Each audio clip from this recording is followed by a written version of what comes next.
Boa noite, você vai ver no Brasil TV de hoje. A Polícia Federal faz uma operação para combater o arsenal de garimpos ilegais em Roraima. Robson Moreira. Marcelo, o grupo é suspeito de vender armas e munições para garimpeiros ilegais. Daqui a pouco eu volto com mais detalhes aqui no Brasil TV. Outra operação da Polícia Federal mira num esquema de lavagem de dinheiro em Alagoas. Mark Cavalcante. Marcelo, a investigação mira um grupo suspeito de fazer saques, depósitos e pagamentos em favor de empresas privadas. Daqui a pouquinho eu volto com os detalhes aqui no Brasil TV. A polícia conclui o inquérito sobre a queda do paredão em Capitólio, Minas Gerais. Marcela Mesquita. Marcelo, a polícia identificou o que causou a queda de um paredão e deixou 10 pessoas mortas em Capitólio, na região centro-oeste. Eu volto já com os detalhes. O motorista que atropelou um ciclista em Campina Grande se apresenta à polícia. Arthur Lira. Marcelo, as imagens das câmeras de segurança mostram que o carro que atropelou o ciclista avançava o sinal vermelho enquanto ainda ultrapassava vários veículos pela contramão aqui em Campina Grande. Em instantes, eu volto com mais detalhes aqui no Brasil TV. Pacientes denunciam problemas no Hospital dos Servidores de Pernambuco. Natália Dielu. Marcelo, pacientes dizem que estão faltando medicamentos e materiais para cirurgias no Hospital dos Servidores do Estado, um dos principais que atendem funcionários públicos aqui em Pernambuco. Daqui a pouco a gente traz mais informações aqui no Brasil TV. Sergipe muda as regras para eventos com público. Tâmara Oliveira. Marcelo, e o governo de Sergipe também manteve o retorno das aulas nas escolas da rede pública de ensino para a próxima segunda-feira. Daqui a pouco, detalhes aqui no Brasil TV. Belo Horizonte, Chapecó e Santa Catarina liberam o uso de máscaras ao ar livre. Lucas Belo. Marcelo, a decisão de Chapecó contraria o decreto estadual que obriga o uso de máscaras em locais fechados. Já eu explico essa história aqui no Brasil TV. Fortaleza começa a aplicar a 4ª dose da vacina. Kilvia Muniz. Oi, Marcelo. A 4ª dose já está liberada para as pessoas que são imunossuprimidas, ou seja, têm imunidade baixa e têm a partir de 12 anos de idade. Daqui a pouco eu volto com todos os detalhes aqui no Brasil TV. Mais de 4.000 famílias estão fora de casa no Acre por causa da enchente. Bruno Vinícius. Olá, Marcelo. O rio Juruá, aqui em Cruzeiro do Sul, começa a apresentar sinal de vazante, mas é preciso ficar em alerta. 4.552 famílias tiveram que sair de suas casas. Daqui a pouco eu trago mais detalhes aqui no Brasil TV. E ainda a falta de conservação dos casarões em São Luís. Alex Barbosa. Marcelo, 90 casarões do Centro Histórico de São Luís estão em estado crítico de conservação, segundo a Defesa Civil do Maranhão. Daqui a pouco eu volto com os detalhes aqui no Brasil TV.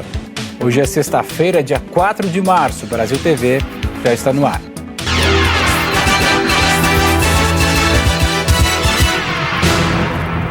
O Brasil TV começa com uma operação da Polícia Federal para desarticular um grupo envolvido na venda de armas para garimpo ilegal em Roraima. Quem conta pra gente é o Robson Moreira. Oi, Marcelo. Policiais federais cumpriram 4 mandados de busca e apreensão e 1 de prisão temporária aqui em Boa Vista. Durante o cumprimento dos mandados, os agentes também apreenderam uma grande quantidade de cassiterita e máquinas utilizadas na extração do minério. As investigações tiveram início com a prisão de 2 homens em novembro do ano passado, com munições de diversos calibres destinadas ao comércio ilegal.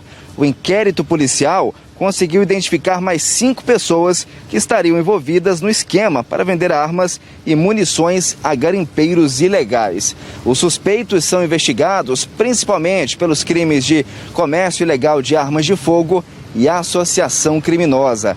As penas podem chegar a 15 anos de prisão. Marcelo.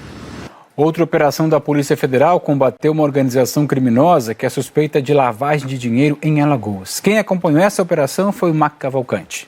A Polícia Federal cumpriu hoje 11 mandados de busca e apreensão em Maceió, Paripueira e na Barra de São Miguel, municípios da região metropolitana da capital alagoana. O objetivo é desarticular uma quadrilha de lavagem de dinheiro. Segundo a investigação, que iniciou no ano passado, o grupo suspeito atuava diariamente com a realização de dezenas de saques e depósitos em agências da Caixa Econômica Federal, aqui na capital alagoana, neste ano e também em 2021, sendo responsável pela movimentação e ocultação de grandes valores de origem desconhecida. A Polícia Federal conseguiu identificar os operadores do esquema, que são pessoas responsáveis por efetuar pagamentos em favor de empresas privadas. Os depósitos ocorriam em contas de outros bancos, reinserindo os valores no sistema financeiro. O tempo gasto pelo grupo nos caixas eletrônicos, movimentando elevados valores de forma criminosa, chamou a atenção dos investigadores. A Polícia Federal busca agora identificar os beneficiários do esquema, analisando o material e os documentos recolhidos hoje. Marcelo. O Ministério Público Federal pediu o afastamento do prefeito de São Mateus, no Espírito Santo. O Thiago Félix tem os detalhes da investigação. Olá, Marcelo. O Ministério Público Federal denunciou o prefeito de São Mateus, no norte do Espírito Santo, por organização criminosa. O Ministério Público pediu afastamento do cargo o prefeito Daniel Santana, conhecido como Daniel do Açaí. Além dele, outras 12 pessoas foram denunciadas, entre empresários e também funcionários da prefeitura. Segundo o Ministério Público Federal, eles praticaram os crimes de responsabilidade, corrupção ativa e passiva, falsidade ideológica, fraudes em licitações e organização criminosa. O prefeito Daniel Santana, conhecido como Daniel do Açaí, foi preso em setembro do ano passado em uma operação da Polícia Federal, suspeito de desviar dinheiro público. Na casa do prefeito, a polícia encontrou R$400 mil e mais R$300 mil em uma empresa. Segundo a Polícia Federal, foi montado na cidade um esquema de corrupção com superfaturamento de serviços públicos. Daniel voltou ao cargo em 23 de dezembro por decisão do Superior Tribunal de Justiça, o STJ. Nós procuramos a defesa do prefeito Daniel Santana, que disse que está confiante na Justiça e disse que vai comprovar a origem desse dinheiro encontrado com o prefeito. Marcelo. Um tiroteio em Itaboraí, na região metropolitana do Rio de Janeiro, terminou com 3 mortos. Lívia Torres. Oi, Marcelo, nós temos a identificação de 2 dos 3 mortos. Um deles é o Maicon Fernandes, ele tinha uma passagem pela polícia, e o outro é o Valdecir Oliveira, ele não tinha anotações criminais. Um policial militar também ficou ferido nessa ação. Ele foi identificado como Fábio Souza de Lima, ele levou um tiro na cabeça. Está internado em estado gravíssimo no Hospital Alberto Torres e passou por uma cirurgia de 4 horas durante a madrugada. De acordo com testemunhas, o PM estava de folga em um bar em Itaboraí, quando homens passaram em um carro e atiraram contra o bar. Outros PMs que estavam de folga reagiram. Um deles machucou o tornozelo ao buscar abrigo. 3 homens morreram na ação. Um deles foi encontrado morto perto do PM atingido na cabeça. O outro estava dentro do carro que fez os disparos contra o bar. E o terceiro tinha dado entrada em uma UPA baleado, chegou a ser transferido para o Hospital Alberto Torres, em São Gonçalo, mas não resistiu. Policiais apreenderam 4 pistolas, carregadores de pistola e fuzil, uma granada, um cinto tático e munição que estava dentro do carro. O caso está sendo investigado aqui pela Delegacia de Homicídios de Niterói, São Gonçalo e Itaboraí. Marcelo. Um policial federal foi morto ao invadir uma casa em Goiás. Ele ficou conhecido como hipster da Polícia Federal. A Ludmila Rodrigues explica. Oi, Marcelo. Lucas Soares Dantas Valença, de 36 anos, foi morto ontem em Buritinópolis, no nordeste de Goiás, ao invadir uma chácara. No boletim de ocorrência da Polícia Militar, o dono da propriedade disse que ouviu barulhos de gente em volta da casa e uma gritaria com diversos xingamentos, falando que naquela casa tinha um demônio. O invasor teria ainda desligado a rede de energia. O dono da casa, que estava acompanhado da mulher e de uma criança de 3 anos, se assustou, pegou uma espingarda e atirou. Lucas morreu no local. O policial ganhou fama ao escoltar o ex-presidente da Câmara dos Deputados, Eduardo Cunha, no momento da prisão em Brasília. O hipster da Federal chegou a participar de programas de TV e fez sucesso nas redes sociais. A suspeita é que o policial estava em surto psicótico durante a invasão. Segundo a advogada da família de Lucas, ele estava na região para comemorar o aniversário do irmão, mas que andava deprimido e fazendo tratamento. A polícia quer entender agora o que teria provocado o surto. O dono da chácara foi preso em flagrante por posse ilegal de arma de fogo, pagou fiança e vai aguardar as investigações em liberdade. Marcelo. Morreu hoje em Sorocaba, no interior de São Paulo, um dos feridos no incêndio de um resort há 12 dias. A gente mostrou esse caso aqui. Diogo Nolasco. Oi, Marcelo. Olha, de acordo com informações da polícia, a causa do incêndio pode ter sido fogos de artifício, já que, segundo testemunhas, um dos equipamentos teria feito um barulho diferente do habitual durante o show. O corpo do músico foi trazido aqui para o IML de Sorocaba, passou por todos os procedimentos e foi encaminhado para Alumínio, que é uma cidade vizinha aqui de Sorocaba, onde é o velório. O músico estava internado num hospital particular aqui da cidade. Ele estava em estado grave, com 60% do corpo queimado, além do pulmão inflamado. Ele passou por uma saturação, mas não resistiu depois de 11 dias internado. O incêndio foi no dia 21 de fevereiro em um resort de Cesário Lange. Além dele, outras 19 pessoas ficaram feridas. 4 seguem internadas e, de acordo com informações dos parentes, o estado de saúde deles é estável. A gente também falou com o resort e eles informaram que prestam todo o socorro às vítimas e também aos familiares. O laudo da perícia deve ficar pronto em 20 dias. De Sorocaba, Diogo Nolasco para o Brasil TV. E um protesto de bolivianos fechou a fronteira na região de Corumbá, em Mato Grosso do Sul. Caio Tumeleiro. Oi, Marcelo. Aqui na Ponte da Amizade, que fica na linha internacional do Brasil com a Bolívia, 2 carretas estão atravessadas na pista, impedindo o tráfego de veículos. Uma está carregada com um trator e a outra com adubos. Apenas pessoas a pé estão podendo passar. Esse bloqueio é feito por opositores ao atual presidente boliviano Luiz Arce. Eles protestam contra medidas impostas pelo governo, pedem também uma reforma no judiciário para acabar com o que chamam de justiça tendenciosa, já que, segundo eles, líderes de oposição estão enfrentando processos judiciais e isso seria uma espécie de perseguição política. Inicialmente, esses protestos, que também ocorrem em outros pontos da Bolívia, devem durar 24 horas. Esse bloqueio traz reflexos para o lado brasileiro da fronteira, já que Corumbá e Porto Quirraro são consideradas cidades gêmeas e têm uma troca comercial muito importante. Segundo a Receita Federal, por aqui passam diariamente cerca de 7 mil carros, além de 300 caminhões com cargas de importação e exportação. Movimento que hoje está parado. Volto contigo, Marcelo. O motorista que atropelou um ciclista se apresentou hoje à polícia em Campina Grande. Arthur Lira. Oi, Marcelo. Esse atropelamento aconteceu na sexta-feira da semana passada aqui em Campina Grande, no agreste da Paraíba. Foi na Avenida Assis Chateaubriand, que é bastante movimentada. A vítima, Brian de Araújo, de 19 anos, estava voltando do trabalho para casa quando foi atropelado justamente ao tentar atravessar essa avenida. A batida foi flagrada por câmeras de segurança que mostram que o motorista estava avançando o semáforo vermelho e ainda fazia isso ultrapassando vários veículos que estavam parados no sinal pela contramão. Nesta sexta-feira, uma semana depois do atropelamento, o motorista se apresentou à Central de Polícia Civil aqui em Campina Grande. Acompanhado de um advogado, ele se reservou ao direito de permanecer em silêncio durante o depoimento. O carro que ele usava está em propriedade de uma mulher, que, segundo ele, é uma companheira. Depois do depoimento, ele foi liberado e vai responder ao processo em liberdade. Volto com você, Marcelo Cosme. Uma explosão numa fábrica deixou 2 funcionários mortos em Maringá, no Paraná. Hildo Herrera. Olá, Marcelo. O acidente aconteceu no fim da manhã desta sexta-feira, nesse complexo industrial da cooperativa que fica em Maringá, no norte do Paraná. Aqui são fabricados óleos vegetais e margarina. De acordo com a cooperativa, a explosão aconteceu num tanque de efluentes, no momento em que funcionários de uma empresa terceirizada contratada para fazer reparos nesse tanque estavam fazendo a solda.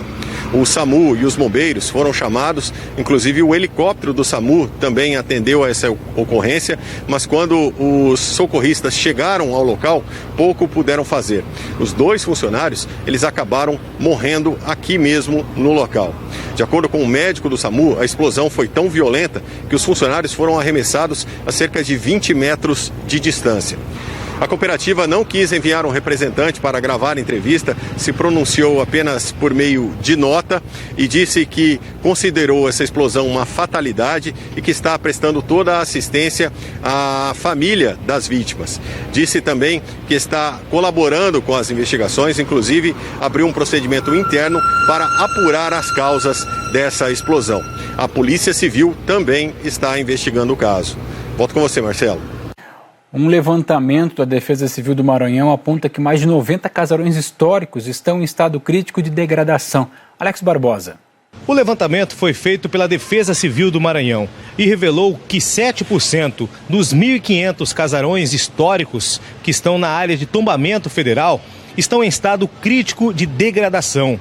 Ao todo, 90 casarões aqui do Centro Histórico de São Luís foram identificados como em péssimo estado de conservação. Com a chegada do período chuvoso aqui no estado, aumenta o risco de desabamentos. Por isso o IPHAN, Instituto do Patrimônio Histórico e Artístico Nacional, está identificando e notificando os proprietários para que providenciem a restauração desses imóveis. Se a situação não for resolvida, os donos podem ser multados ou até perder os bens. Mas muitas vezes há dificuldade em localizar esses proprietários porque alguns sequer moram no país. Desde 1997, São Luís é considerada patrimônio cultural da humanidade pela Unesco por conta dos quase 4.000 casarões herdados desde a época da colonização portuguesa. Marcelo.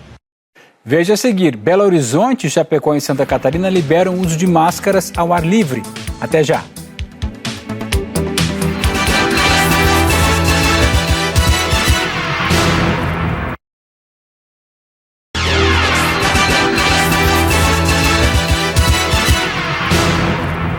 O Brasil TV está de volta com a conclusão do inquérito sobre a queda de um paredão de pedra em Capitólio, em Minas Gerais. 10 pessoas morreram. A Marcela Mesquita tem os detalhes dessa investigação. Oi, Marcelo. A coletiva com a imprensa para esclarecer os fatos foi em Belo Horizonte e a Polícia Civil não identificou responsáveis ou culpados pelo desabamento e trata o que aconteceu como um evento natural. Esse acidente foi no dia 8 de janeiro, na região dos Canyons, muito conhecida aqui em Capitólio, na região centro-oeste. 10 pessoas morreram, elas estavam em uma mesma embarcação, a maioria de uma mesma família. Embora a polícia não tenha identificado pessoas culpadas, ela elaborou aí um relatório com 10 medidas de segurança para melhorar a situação na região do Lago de Furnas. Uma delas é o mapeamento das áreas de risco, outra é a obrigatoriedade do uso do colete salva-vidas em toda a represa e também um limite de embarcações que podem ter acesso aos cânions. O caso será levado agora para o Ministério Público. Marcelo. Mais de 4.000 moradores tiveram que sair de casa em Cruzeiro do Sul, no Acre, por causa da enchente no rio Juruá. O Bruno Vinícius atualiza pra gente essa situação. Olá, Marcelo. O rio Juruá, em Cruzeiro do Sul, no interior do Acre, está há 2 semanas acima da cota de transbordamento. 4.552 pessoas tiveram que sair de suas casas e mais de 400 famílias estão em abrigos públicos.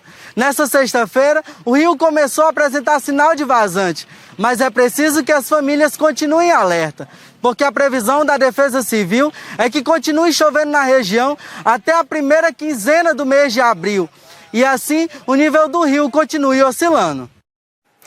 E um temporal alagou dezenas de casas no norte do Piauí. Josiane Souza.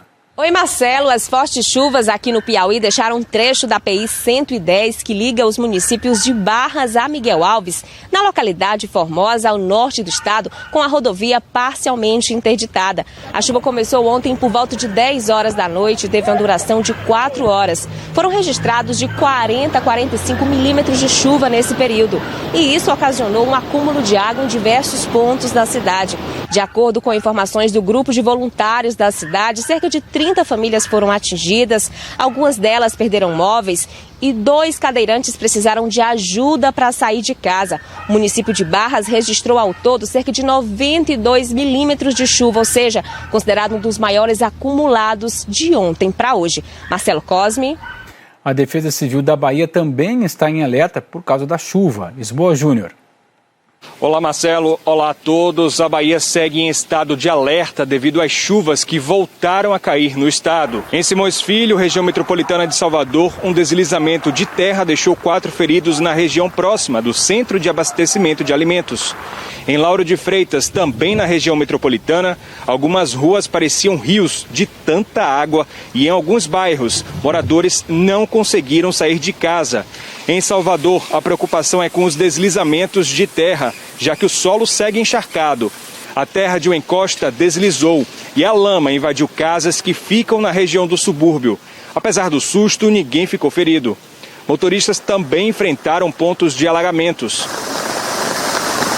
A Defesa Civil registrou mais de 100 ocorrências e emitiu alerta de risco iminente para deslizamentos de terra e previsão de chuva forte a muito forte nas próximas horas.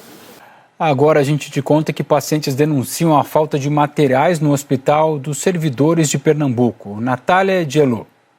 Olá, Marcelo. A situação do Hospital dos Servidores do Estado aqui em Pernambuco é muito difícil.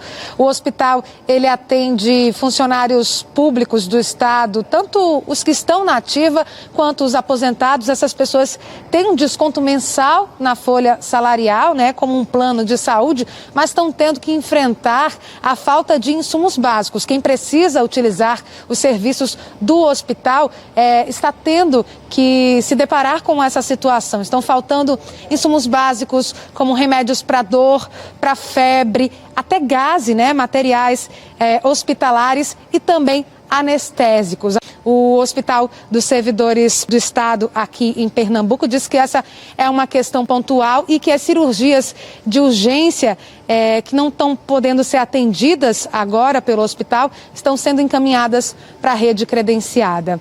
Esse é o cenário do Hospital dos Servidores aqui no estado que a gente segue acompanhando, Marcelo. Agora falando sobre a pandemia, Sergipe atualizou as regras para eventos públicos. Eventos com público, na verdade. Tâmara Oliveira. Oi, Marcelo. O governo de Sergipe estabeleceu novas regras para a realização de eventos no estado. As medidas foram anunciadas depois de mais uma reunião do Comitê Técnico Científico de Enfrentamento à Covid. Estão permitidos eventos para 2.000 pessoas em ambientes externos. Já em ambientes fechados, o limite é de 1.000 pessoas. Em eventos internos, para mais de 400 pessoas e externos, para mais de 600 pessoas. O acesso só deve ser permitido a quem estiver com pelo menos 2 doses da vacina ou teste negativo para a Covid, feito em no mínimo 48 horas. Esses eventos ficam liberados apenas em cidades que tiverem atingido a vacinação completa de pelo menos 75% da população. Também nessa reunião do comitê foi confirmado o retorno das aulas presenciais da rede estadual de ensino. Segundo o governo, há um controle no número de casos, óbitos e de internações causados pela Covid. E por isso é possível começar as aulas. Eu volto com você, Marcelo. A partir de hoje, o uso de máscaras deixou de ser obrigatório em espaços abertos em Belo Horizonte. Gabriel Sena. A partir de hoje, os moradores de Belo Horizonte não precisam mais usar máscaras em ambientes abertos. Mas há exceções, quando houver aglomeração, por exemplo, estádios de futebol, feiras e eventos de uma forma geral. A máscara continua sendo obrigatória em locais fechados, como lojas, comércios de uma forma geral, ônibus, universidades, escolas, cinemas e teatros. Segundo a Prefeitura, essa flexibilização só foi possível graças à melhora nos índices da pandemia.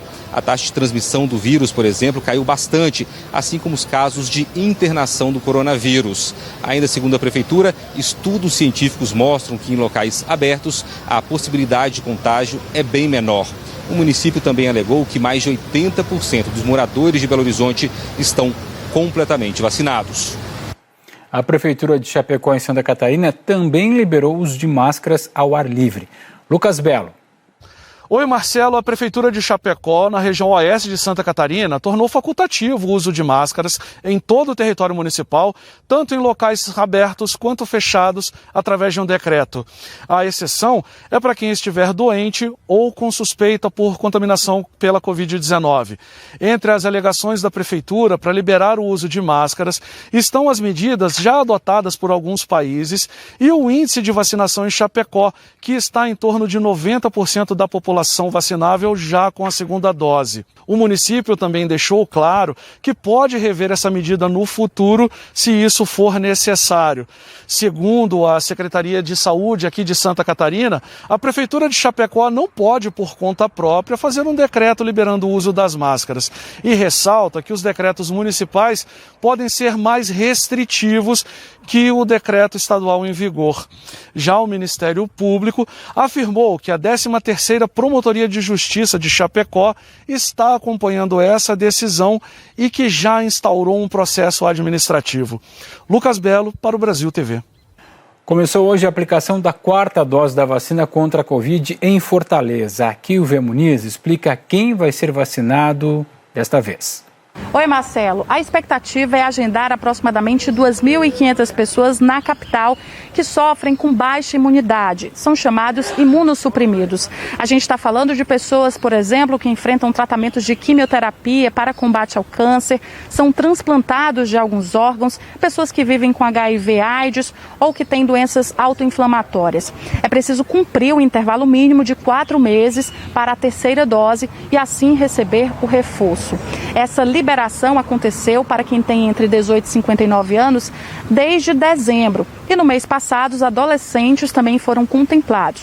Ou seja, hoje, quem tem a partir de 12 anos também pode receber a 4ª dose se encaixar nesse perfil de imunossuprimido. Essa imunização, ela atende a uma nota técnica enviada pelo Ministério da Saúde. E aqui na capital cearense, a expectativa é agilizar também a aplicação de 3ª doses, para que um número maior de pessoas seja contemplada e fique aí mais protegida contra a Covid-19. Marcelo. O Brasil TV fica por aqui, te lembrando que outras notícias você tem no Jornal Nacional às 8h30, hora de Brasília, com todos os detalhes também da guerra na Ucrânia. Boa noite e bom fim de semana.